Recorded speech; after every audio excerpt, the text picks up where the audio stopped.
the best there is, the best there was, and the best that there ever will be.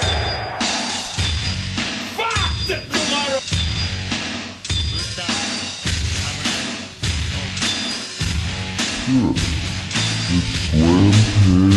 Podcast.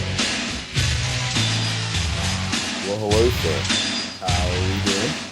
Pretty good. This is the first edition of Slam Pigs Podcast. Hibiki TMD. I'm Travis here with my brother Mike. How you doing, Mike?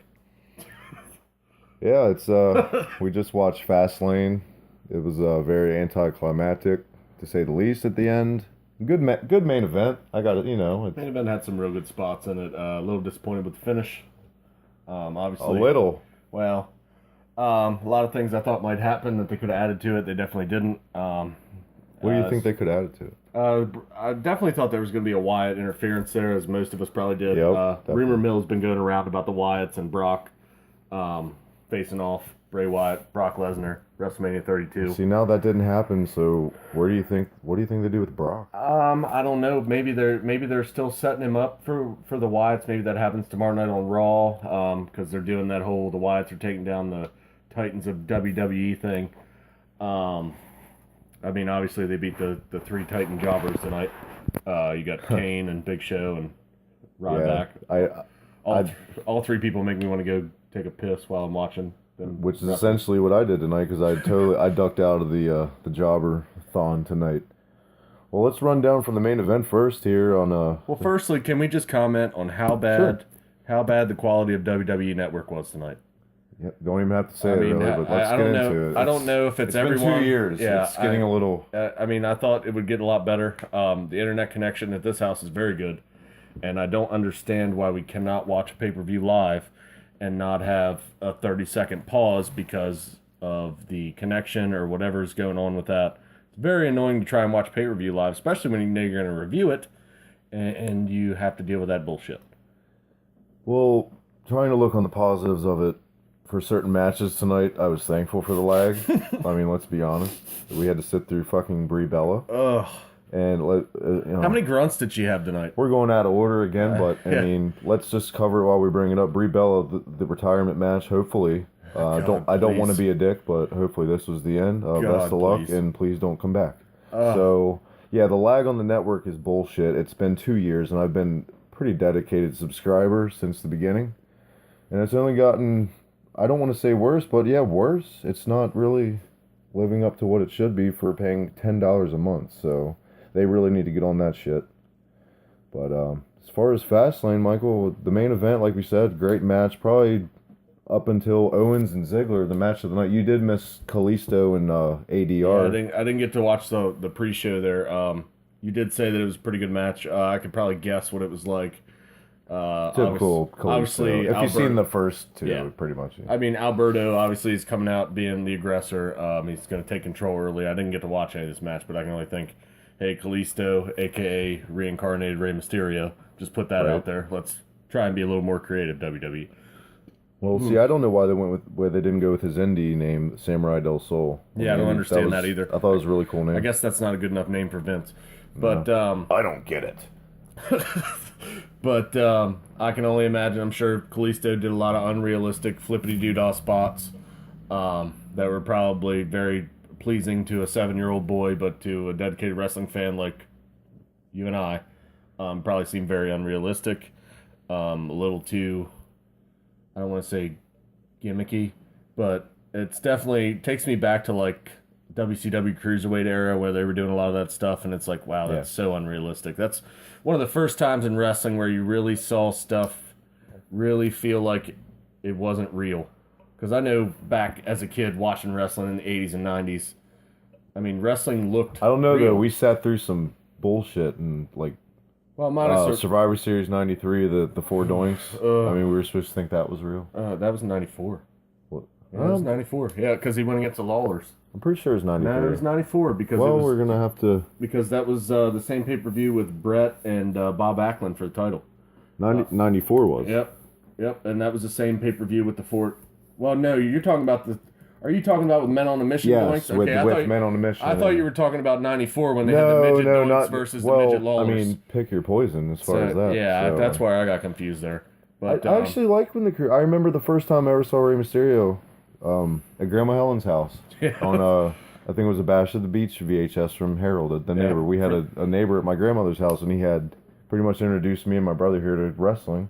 He videotaped every pay-per-view that ever happened. So like what I am now with the network and burning DVDs, he was then with the VHS. Yes, we had a tape of I thought it was good, but I thought it got too much too fast. I thought it was too many masked guys. I'm not a big fan of Lucha to begin with. I think masks just take away from facials in wrestling. Not like cum shot facials, but you know. Not that we were thinking just that. Just not a Lucha guy. I tried Lucha Underground and I just can't do it. My brother here, I'm going to tell you right now, has no interest in Lucha Underground. That's just the way we were brought up with. We grew up with Bret Hart, and you know. I grew up with people that worked realistically. Okay, you got your Bret Harts.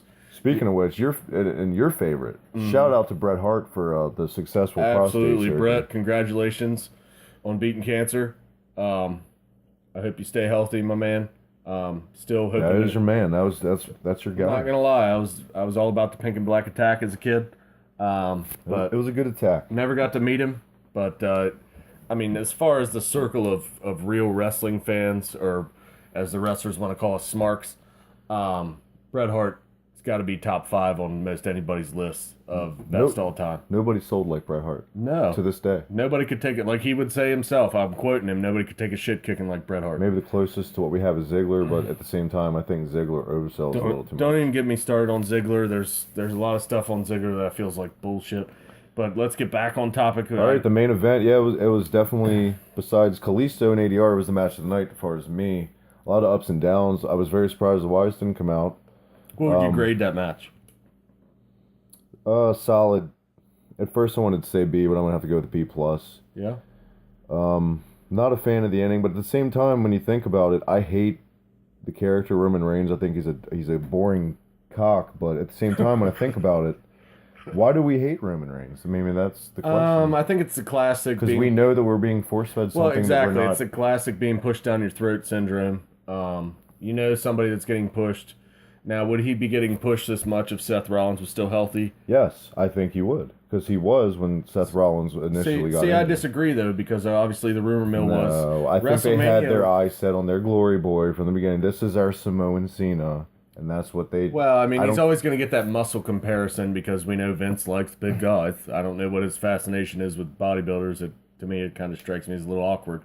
But and that's me putting it nice, since we're on a podcast here. I don't want to offend anybody. But as far as Roman Reigns goes, I think he's gotten a lot better as a worker. Definitely mic skills are lacking. Oh, yeah. He's very generic on the mic. Very repetitive. Definitely reminds me... Think of the first wrestler that comes to mind when he reminds you. It's funny, honestly, when I think of Roman Reigns as a failed experiment, I think of Diesel, which is crazy because as a kid he was one of my favorites. But looking back, it's a new version of Diesel, pretty much. It's not working. The fans don't want it, and Vince wants it no matter what the fans want, and it's not going to work. I'm calling it. The only way to make this work is with a heel turn, like everyone else says. But I don't see it happening. I think they have cum shot fetishes for guys like Roman Reigns and John Cena. So I'm going to disagree with you on the Diesel reference there. As far as Diesel had really good mic skills. Exactly, for what it's worth. Kevin Nash, 10 times more charisma than Absolutely. Reigns. And that's what drew me to Kevin Nash as a kid. He was a cool motherfucker. Yeah. I mean, you hated Nash as a kid, but that's just because you were a Bret guy. But looking back, you can appreciate what... As much political bullshit as Nash pulled in WCW, and the Clique did, you cannot deny the charisma for lack of ring work for Kevin Nash. And that's what made him to the top. And that's my only thing with Kevin Nash is the lack of ring work. As far as that goes, Kevin Nash, I always gave him an A on the mic. Kevin Nash could entertain anybody and everybody around him just by certain things that he said and did. He just had, you knew when you first saw him in WWE that, hey, this guy's huge. You know what I mean? He's going to get over regardless because of his size. But then as he evolved more and he got away from Shawn Michaels, he definitely... what do I want to say here? He definitely came into his own there as far as charisma and finding his character.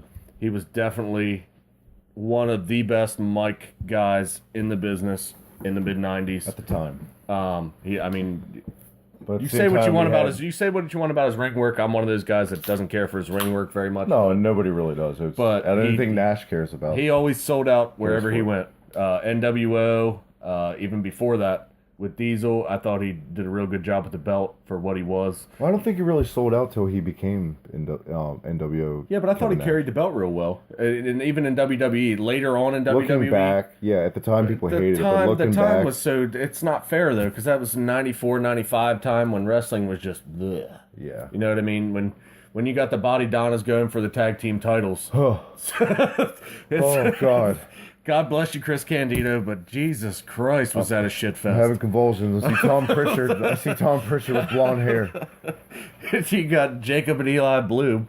I hope you edit this so well so we get pictures of that, because those are two tag teams that people might not know of that were just hilarious. If they don't, they surely the shit will after this. And for Jacob and Eli Bloom, they did become a little more... You said Bloom. They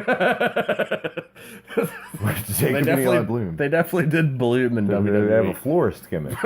But they did become a little more trendsetty with their biker gimmicks later on, but oh my goodness. But yeah, the main event, Roman Reigns, unfortunately, in our opinion, went over. I think we all knew it. From crowd reaction the last couple weeks, tonight, you're actually AWOL for the Dean Ambrose entrance, but it was phenomenal pop. Well, that's not even from Ohio.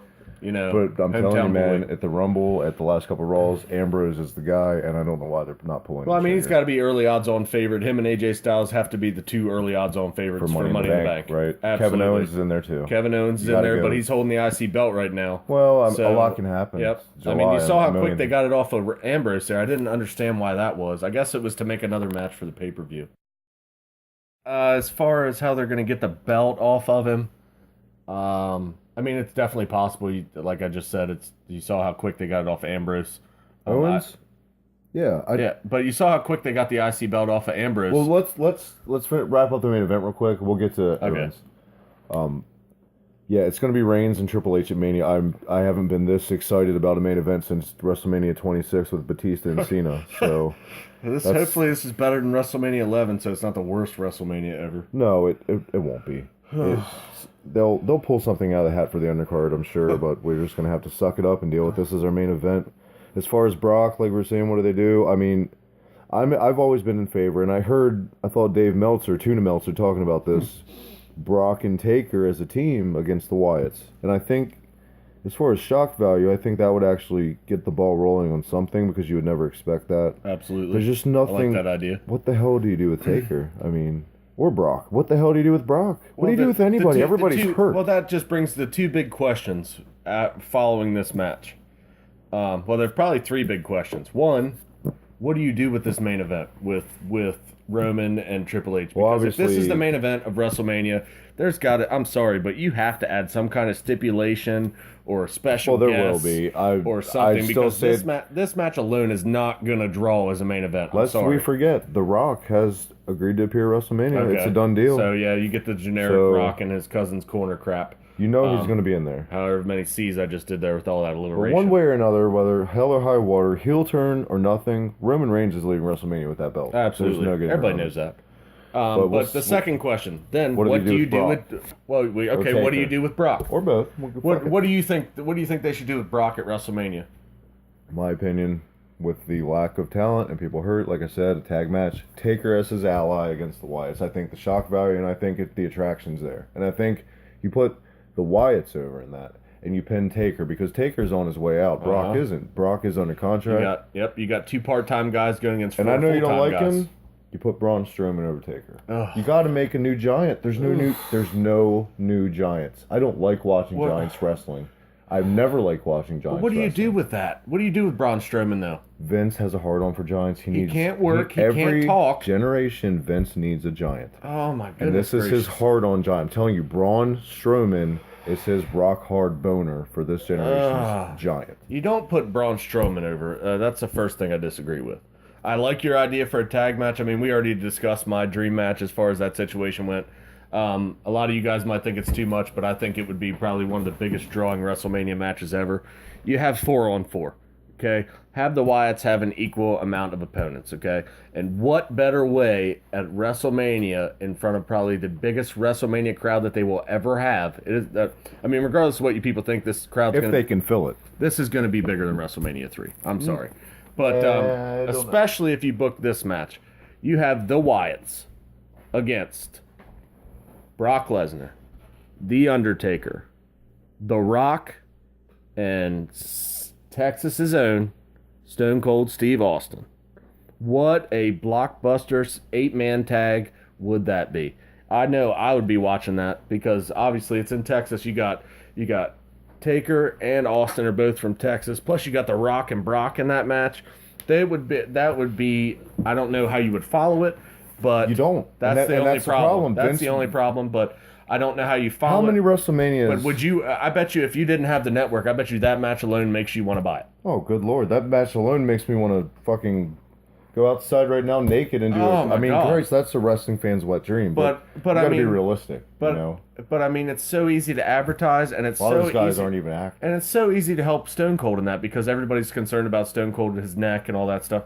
It's an 8-man tag. Stone Cold comes in for the finish. You know what I mean? I don't know if you saw the Austin podcast because Mike hasn't been here in a while, so he hasn't caught up on a lot. I have the network religiously, and I watch it every night pretty much because I'm a fucking nerd. But did you see the podcast with Paul Heyman and Austin back? I did see clips of it on YouTube. Yep, I did see it on YouTube. The big buzz was Brock and Austin. Brock and Austin. Yep. I mean, fuck, why? Well, that would make you want to watch.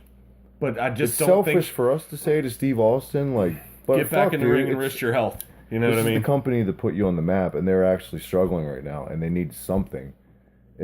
I feel selfish saying it. You do Rock and Brock rematch. It's one match. I mean, you know what I mean? Brock won't fuck you up. You guys are boys. He used to come see you fight in UFC. Well, you know? Unfortunately, but it's Brock. On that note, Brock has hurt people, aka Taker, aka Kurt Angle. And that's why it's not happening. That's why you'll never have Stone Cold in a one-on-one match with anybody, just because there's too much risk there. That's why I think if Stone Cold's going to be a part and maybe wrestle one more time, you got to have him in a match like that. 6-man tag, 8-man tag, something like that. Well, unfortunately, we'll never see it. I mean, this podcast, the initial podcast, coming off. Let's go ahead and get it out of the way because this is our guy. At least in the last 5 years between Punk, who looking back now, I kind of am very disappointed as a fan of Punk. I think it's a cocky prick, and he looks down on wrestling fans. But Daniel Bryan retired last week. Michael, you want to get out of the way? It's very. DB. I know my brother here couldn't even watch it because I couldn't look. It was our guy. It was definitely the last 10 years. He has to be the most popular guy in the company, the most relatable guy in the company. Oh my goodness, it could have been. Oh, I thought if it keeps going, I mean, maybe the people say, well, you keep it going too long, it gets stale. Well, as far as Daniel Bryan goes, he related to so many people. He related to so many people, though, because you have the people like us that love to watch pure wrestling and love to see guys that can work getting that push, a.k.a. Bret Hart, Shawn Michaels, those kind of guys. The total underdog type. Oh, absolutely. That was his main. He's the same size you and I. But easy. You know what I mean? I think what worked for Daniel Bryan is with this whole generation of kids loving Cena, all these kids in the audience, they saw adults doing the yes. And the yes thing is so engaging and it makes you want to participate. The whole yes thing, he lucked out on that totally. Oh, well. I think fucking Fandango could have come up with yes, and Fandango could have at least got to like a U.S. title. You saw the movement they tried to do. Where people were doing it on the subway and shit. Made me want to puke. Well, looking back, we dug it for a month maybe. And then it was like, oh, it's fucking Fandango. Congratulations on your off-the-top leg drop there, Pierre from the Quebecers. Well, let's move on to... So WrestleMania, Triple H, Roman Reigns, what did he do? Let's move on. The New Day... Well, no, we had one more question. After we figured out what to do with Brock there. What do you do with Ambrose? What do you do with Dean Ambrose? You know what? This is the $1 million question at this point. Off of this match, you already took the IC belt from him. I'm calling it right now. Dean Ambrose tonight made himself a star in this match. Dean Ambrose looked phenomenal in this match. And the fact that it was in Cleveland, you don't look back on the match and look back in history and think, oh, it was in Cleveland. No, you think that crowd fucking went insane. You look back on the Money in the Bank with Punk and Cena in Chicago, you don't think, oh, it was in Chicago. You think, holy shit. Well, you think about how big. Oh yeah, Pop Natty was. Bo in the house, by the way, guys. Absolutely popping tops in this motherfucker. So, but we are not. We are not straight edge. Okay. Well, not that there's nothing wrong with that. We just you're straight edge. Choose that this makes our podcast better. Congrats to you. I can't live that lifestyle. I enjoy my vices. But as far as Dean Ambrose goes, I feel like he's been over for a long time. But you're not a fan of the springy clothesline? I hate the clothesline from the ribs. The springy... God, it's so gimmicky. It looks We have stupid. to come up with some funky name for that move. I don't know what you call it. I enjoy it because it's different. He almost looks like drunk when he's doing it. Like, I enjoy it, but I think he does it too much. Yes. I think it should be selective. He has toned it down. Should be not even every other match. I saw it once tonight in the main event. So I have seen it like 3 times in the match. Oh God, he does especially overdo it. on like fucking SmackDown and shit. And that's definitely it's definitely unrealistic.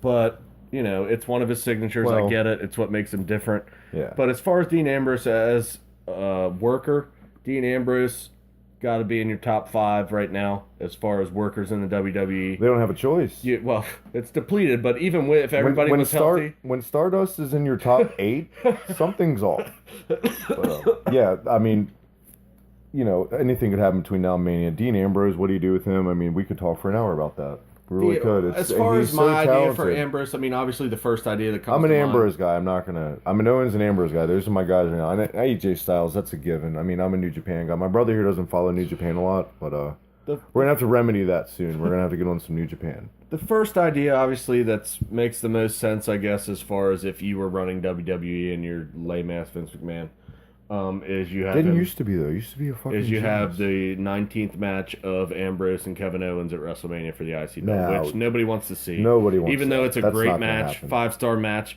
but we've been... The Rumble match was so far match of the year in this company. Company. And, but that's the first thing that I guess you would think of, you put him back in an Intercontinental match. Even if it's not one-on-one, if they have another, 6-way ladder match with Ambrose in it. But obviously, future plans for Ambrose have to be Money in the Bank. At some point. But we're talking. What do you do at Mania? At Mania, that's the tough question. You know what? Put him with Jericho. Fuck it. You got nothing to Jericho. I mean, what else do you do? That's what he does now. He puts guys over. I get it. Jericho. That's another good. That's what I would do. I like that match. I'd watch it. That works for me. Jericho. You got the Lunatic Fringe against Y2J. That'd Jericho be a good mid-card match right over. there. That's a good mid-card match there. I mean, especially with those two styles of work. Oh, I mean, Jericho pushing 50 years old still. I don't know if they've wrestled. I'm sure they have, but I don't remember it. So I mean, it didn't really matter that much, I guess, if I don't remember. So it might have happened on a Raw or a SmackDown. Probably. Well, if it happened on SmackDown, it didn't happen. It might have even been back when he was. Shout out to Jason Solomon and Missionary from Wrestling Soup. Hey! What is going on here?